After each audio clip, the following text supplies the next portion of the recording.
Don't touch that dial. Coming up next is Brawl News number 109. It's going to be an all UFC update. We're going to talk about why Dana White is no longer in love with Strikeforce. We're going to talk about why Josh Koscheck, thank you, is no longer in love with Javier Mendez. We're going to talk about why Nick Diaz had to get a lawyer, and we're going to talk about Quinton Rampage Jackson and the horrible, horrible condition of his knees. All that and more coming right up. Why?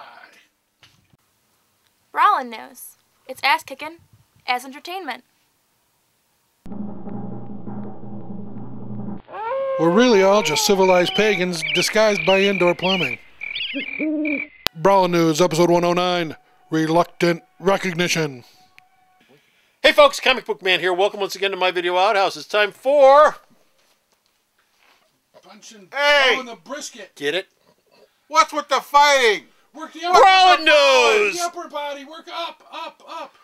There you go. Now. BRAWLN That News! glass jaw. And BRAWLN News is coming to you from this place, Alternate Reality, which is located at the intersection of 111th and Kedzie. Beautiful downtown Mount Greenwood. Alternate Reality. All my new comics are always 15% off every day for everyone. And our first story up is going to involve Quinton Rampage Jackson. Oh, what's Quinton doing? Well, he was still complaining about he was only going to fight for UFC one more time. Dana White said, that's cool. I'll book you a rematch against Mauricio Shogun Rua. You fought him in Pride. And then when the fight was announced, Quinton realized he had to have knee surgery on both of his knees. And so who knows when that fight's going to happen. And by the time he recovers from surgery and everything's cool, I'll be willing to bet he changes his mind and doesn't leave UFC, because where the hell else is he going to go? Is he still waiting for that A-Team sequel? Oh, that's not happening. So, yeah, if he's waiting for the A-Team sequel, he got a long Why not? He made it great, Mr. T. It did well enough financially, but not enough to do a sequel. Why does Nick Diaz need a lawyer, Bo? What has he done that has made him require the services of a lawyer? Well, actually, he says he needs a lawyer to prove that he is being unfairly treated by the Nevada Athletic Commission. Oh, that's because a sad story. After his fight at UFC 143, he tested positive for marijuana. Oh. But it really wasn't marijuana. Marijuana?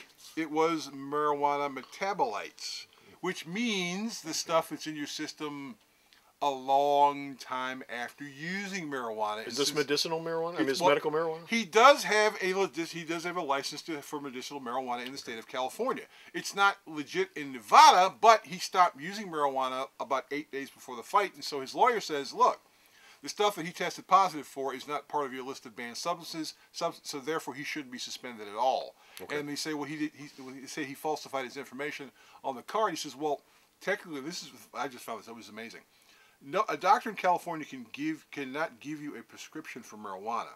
What they can suggest is that you may need marijuana to help with your physical condition, and then the state of California will give you a medicinal marijuana card. Okay. No doctor in any state can legitimately give you a prescription for marijuana. Well, how are you supposed to get it then? You're supposed to go to a doctor and it says, look. Go to Mexico? No, you're supposed to go to the doctor. The doctor says, well, this is one of the things that you could possibly get. And then you go to an agency, and the agency goes, okay, we looked through this, and you can get this, and we're going to give you the card. But it is not a prescription for marijuana. Who issues the card? It's the state of California. But it's not a prescription.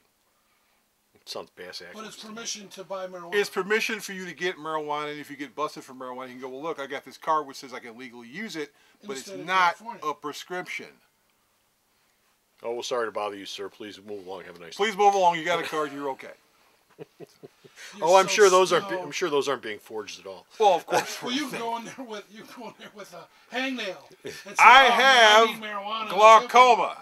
I have stress. And actually, Nick actually suffers. He actually legitimately suffers from. I know. Farfallonis at a blowhole. No. Attention deficit syndrome. I suffer from marijuana. And apparently, if you have attention deficit syndrome, you get it. What does he suffer from?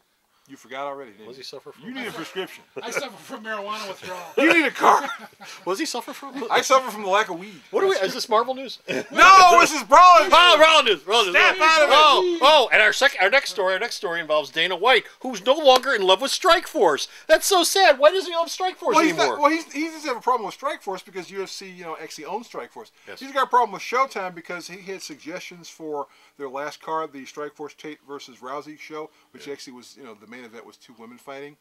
And they ignored him, and they ignored his suggestions, but instead of them calling him directly and telling him this, they talked to a guy who worked for Zuffa and said, oh, by the way, let Dana know, in case you run into him, that we ignored all the suggestions. And so White went, okay, if you don't want my suggestions, then I don't really need to spend any time with you morons. So go ahead and run your little shows, and when the contract's up, bye.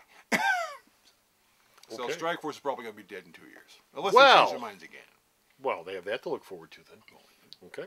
And our last story today involves UFC number 143, where Josh Koscheck dropped this bomb. What bomb? He split from his longtime team from the American Kickboxing Academy due to the founder of AKA, Javier Mendez, who apparently after interviews when one of his fighters lost, would say the fighter didn't lose because he fought a better man. The fighter lost because he didn't listen to me.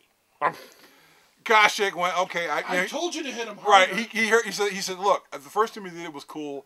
The second time he did it was cool. Every time other guys in AKA lost, then that was your excuse again. I don't need to deal with your crap. So I'm leaving. Okay. That's wonderful.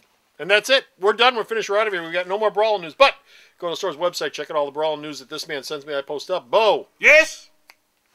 Sarah doesn't like fighting, but she knows where the website is. She fights with me all the time. She doesn't fight. Oh, yes, she does. I happen to know Comic Book Man spent a lot of time in high school between the principal's office and stuffed in his gym locker. www.mariltenantreality.com. So, go to the store's website, check out all his news. Until next time, this is Comic Book Man. And this is Bo saying, don't fight, be friendly. Don't fight, be friendly. Be wonderful. Be sweet and lovable with each other. Nah, kick the crap out of each other. Bye! Alternate Reality now opens at 10:30 instead of 11 on Sundays. Losing half an hour sleep over this. Means you guys better show up.